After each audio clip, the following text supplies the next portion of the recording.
Hello there. Today's video is all about forces in swimming. Since you're learning about forces in science this unit, I wanted to take you through some ways you can apply your knowledge so you can gain an advantage in your swimming races. Before we begin, keep in mind the way how Newton's laws and friction may work in the water. Enough talking, let's dive into this.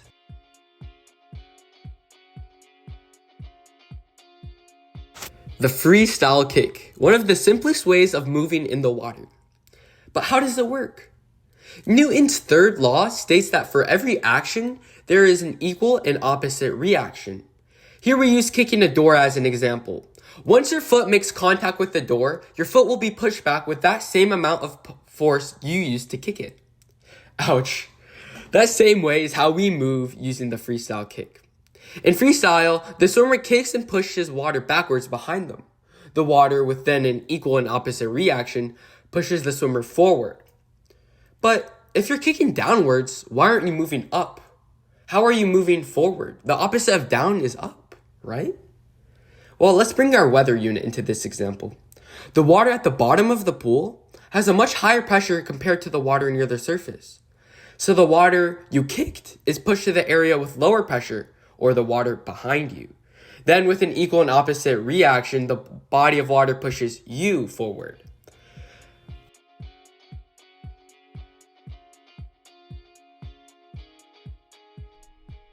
Flip turns. These are probably one of the most important parts in your race. You mess up your turn, you mess up your race. So let's see how we can perfect the turn. First, you must understand how Newton's first law, inertia, works. He states that an object at rest will stay at rest, and an object in motion will stay in motion unless acted upon by another force. Now let's apply that as you swim and approach the wall. Your inertia is carrying you towards the wall and will continue to carry you towards the wall unless you overcome it. To do this, swimmers tuck in their knees, pushing their legs over their head, converting their linear or straight motion into a rotational motion, flipping themselves. And once they face the opposite direction, they have to act quickly and turn that rotational motion back to a linear motion, pushing off the wall. And if they don't, they'll just do a front flip in the water and end up vertical. And if you want to get really sciencey, the action of the flip is also a really good example of a centripetal force, with your upper body being the center or fixed point and your legs being what the rotational force is acting on.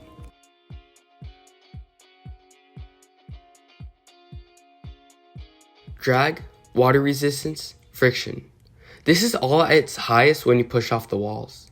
But before we talk about how you can reduce this drag, we must understand how friction works. Friction on land and water are very different. On land, friction is affected by the roughness and pressure against the surface the object is traveling on. In water, friction or water resistance is affected by the velocity of the object moving. The higher the velocity, the more the friction, and also the frontal area which the object is traveling in the water. To really understand how the frontal area of an object can affect water resistance, let's use moving a surfboard in the water as an example. Let's say you want to push the surfboard from point A to point B. So would you do that with the surfboard vertically, where the surface area is at its highest, or horizontally, where the area of which the surfboard is traveling in is at its minimum? Easy, right? Horizontally. And this is what we want to do in our streamlined position. Swimmers will extend their arms, interlocking their hands, tucking down their head, and keeping their body and legs as flat and elongated as possible. This minimizes the pressure of the water pushing on the front of your body, while also allowing you to maintain your velocity. By minimizing disturbance in your swimming strokes, you'll be able to move faster and more efficiently, allowing you to focus on moving forward in the water rather than overcoming water resistance.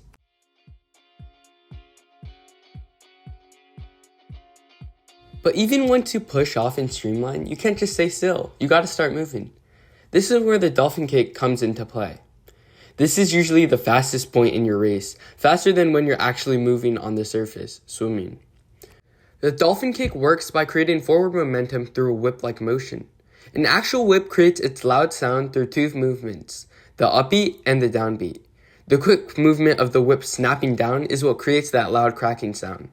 That same way is how the dolphin kick works. To begin the kick, you start the whip.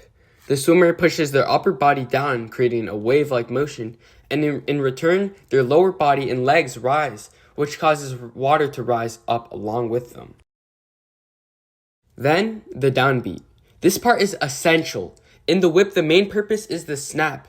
If this does not happen, all the energy generated from before is lost.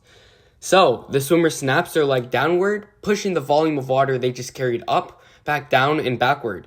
And according to Newton's second law, this creates an equal and opposite reaction force, propelling the swimmer's body forward and slightly upwards, allowing the underwater portion of your race to be one of the fastest parts of swimming.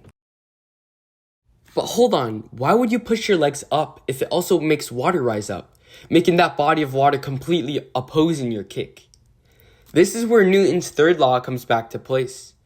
To propel yourself forward, you need a surface to have an equal and opposite reaction. We can use kicking a weak and strong door as an example. When you try kicking water without much tension against your kick, you can compare it to kicking a weak door without much resistance, where your foot goes through the door and there is no equal and opposite reaction because the door was not strong enough to return the force that you used to kick it. But when there is water rising, creating pressure against your kick, you can compare it to kicking a metal door.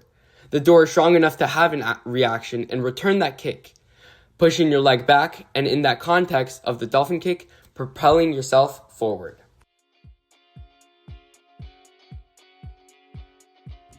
That sure was a lot of information to take in. So let's finish off this video with a more general idea of forces working in swimming. In a swimming race, swimmers are put in the lanes from the innermost being the fastest and the outermost being the slowest. This often results in an arrow shape forming in races, where swimmers in the middlemost lanes are in the front, and with each lane descending outward being just a little more behind. Those swimmers in the innermost lanes then create almost a wave, which travels all the way to the outer lanes. And this can provide just the slightest boost with reduced water resistance to those swimmers. This is actually why you see many swimmers, even in the Olympics, not swimming in the middle of the lane, but actually closer to the lane line to catch the most out of that wave.